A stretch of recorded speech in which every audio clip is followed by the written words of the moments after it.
देखिए हर खबर यहीं पर, सब्सक्राइब कीजिए TV9 भारतवर्ष।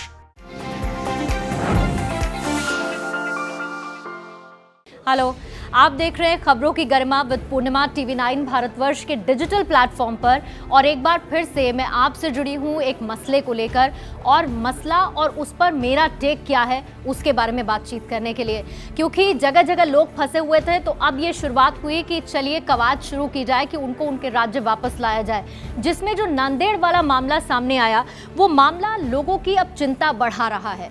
दरअसल ब्रीफ में आपको बता देती हूँ, हुआ यूं कि नांदेड़ में एक गुरुद्वारे में कुछ श्रद्धालु फंसे थे, जिनकी संख्या लगभग 3500 के करीब थी। अब क्योंकि वो वहां पर फंसे हुए थे काफी लंबे वक्त से, तो पंजाब सरकार ने ये फैसला लिया कि उन श्रद्धालुओं को वापस लाया जाए। तो उसके लिए लगभग 90 के आसपास बसेस भेजी गई। महीने भर का वक्त लगा कि उन्हें वापस लाया जाए। अब वो श्रद्धालु वापस तो आ गए, लेकिन अब जो चिंता बढ़ी है वो इस बात को लेकर कि उन सब लोगों की सैंपलिंग हुई, टेस्ट हुई, और अभी तक के जो आंकड़े बताते हैं वो होश उड़ाने वाले हैं।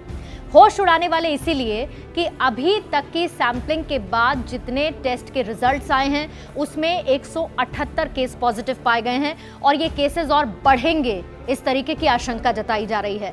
अब सवाल ये उठता है कि क्या नांदेड़ में जो श्रद्धालु फंसे हुए थे उन्होंने ठीक वही गलती की जो तबलीगी जमात के लोगों ने की थी, या फिर इस लूप होल के बीच में गलती होने के बावजूद इस गलती को उन्होंने सुधारने की कोशिश की।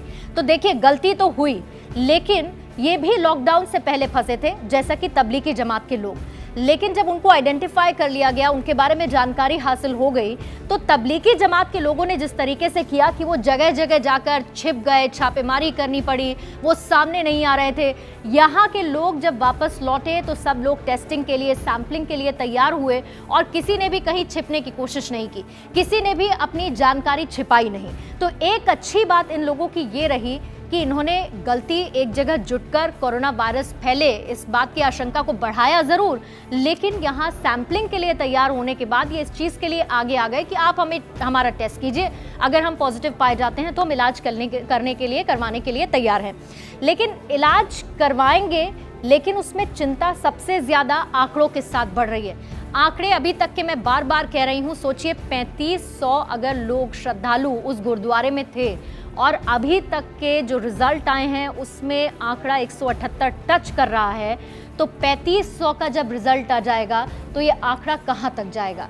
और ये आंकड़ा सिर्फ सुनने में आपको या मुझे परेशान नहीं कर रहा है, पंजाब सरकार इसे लेकर बहुत ज़्यादा परेशान है, क्योंकि अपने लोगों को वापस लाने की जिम्मेदारी सरकार की तो है ही, लेकिन उसके साथ कहीं ऐसा तो नहीं है कि कोरोना वायरस जिसकी पकड़ ढीली करने के लिए इतनी तमाम कवायदें हो रही हैं, एक तरीके से उसी को न्योता भी दिया जा रहा है। और जाहिर बात है ये सैंपलिंग और उसके रिजल्ट तो कम से कम यही बताते हैं। तो ऐसे में चिंता बढ़ी है, लेकिन बार बार मेरा टेक और जिसके साथ मैं इस खबर को आप तक पहुंचा रही हूं वो यही है कि अगर ऐसा है तो उस गलती को सुधारने का मौका मिला, और यहाँ नांदेड़ में जो श्रद्धालु फंसे थे उन्होंने उस गलती को सुधारा, ना कि तबलीगी जमात के लोगों की तरह जिन्होंने अपनी जानकारी छिपाई, जो जगह जगह जाकर छिप गए। नांदेड़ के श्रद्धालु बाहर आए हैं, वो अपना टेस्ट करवा रहे हैं, और वो आगे इलाज के लिए भी तैयार हैं। तो गलती करने में कोई दिक्कत नहीं है, अगर गलती हो जाती है, मिस्टेक्स हर किसी से होती, लेकिन उस गलती को सुधारना है आपको, और उसके लिए आगे आना है, ताकि ये जो कोविड-19 के खिलाफ हम लड़ाई लड़ रहे हैं, इसमें हम हारे ना, इसमें हम एक साथ मिलकर आगे आए और कोविड-19 को हराएं। ये हमारी कोशिश होनी चाहिए।